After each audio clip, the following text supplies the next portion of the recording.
বুড়িমা, এই রাজগুরু পারে না এমন কোনো কাজ নেই। উনি খুব চালাক, খুব বুদ্ধিমান। বুড়িমা, তুমি আমার পাশে থেকো, আমাকে বুদ্ধি দিও। গুরুদেব, গুরুদেব, আমি হাত জোড় করছি। যদি আমার কোনো ভুল হয়ে গিয়ে থাকে তাহলে শাসন করুন, শাস্তি দিন, কিন্তু এমন কথা বলবেন না গুরুদেব। আশ্চর্য, এ তো আমার আর আমার মায়ের মধ্যে কথা হচ্ছে, তুমি এর মধ্যে অন্তরায় হচ্ছ কেন? মহামন্ত্রী, গুরুদেব, বরং তোকে বোঝান। তাহলে ওই কথাই রইল মা সুলক্ষণা, আমি তোমার অভিষেকের আয়োজন করি।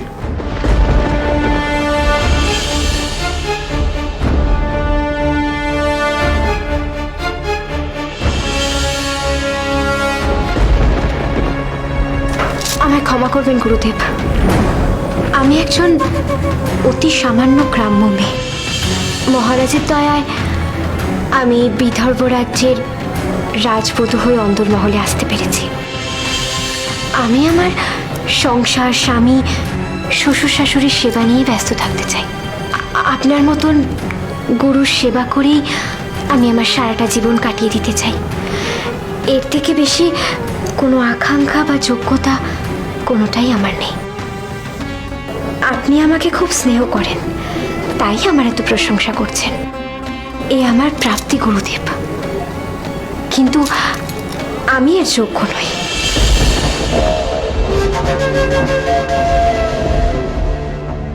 আমি এখানে তোমার ডাকা দৈবী শক্তির উপস্থিতি টের পাচ্ছি সুলক্ষণা। কি ভেবেছ ওই শক্তি দিয়ে আমাকে জব্দ করবে তুমি? তুমি চলো ডালে ডালে, আমি চলি পাতায় পাতায়।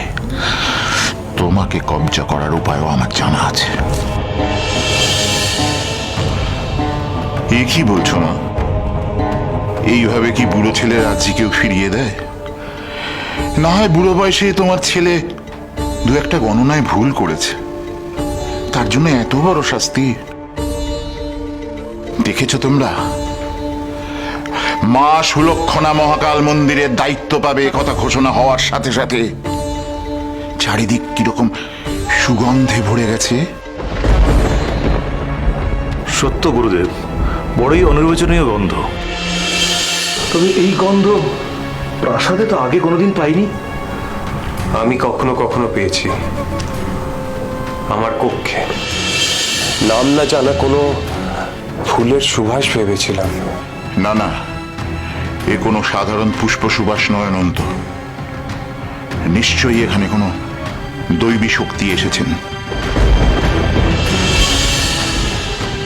মা সুলক্ষণা ধর্মগুরু হওয়ার খুশির খবর পেয়ে সেই দৈবী শক্তি এখানে এসেছেন। সুলক্ষণের কাছে দৈব শক্তি?